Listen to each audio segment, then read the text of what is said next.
Hello and welcome to Daily Tech Tutor. In this tutorial, I'm going to teach you how to manage notifications and privacy settings in Band app.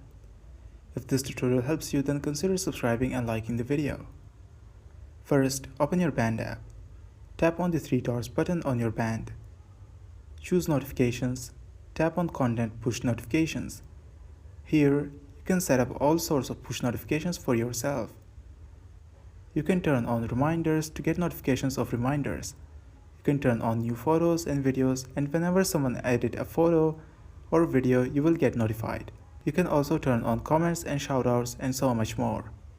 Now press back and then choose Chat Push Notifications. Choose your band and then you will get notification settings for it. You can choose between getting notifications always or only when you're tagged. Once it's done, tap on Done. Now go back and turn on Receive Chat Messages automatically. Then tap on Email Notifications and turn it on to never miss a notification, and that's it. This was for today's tutorial. If this video helped you, then consider subscribing and liking the video.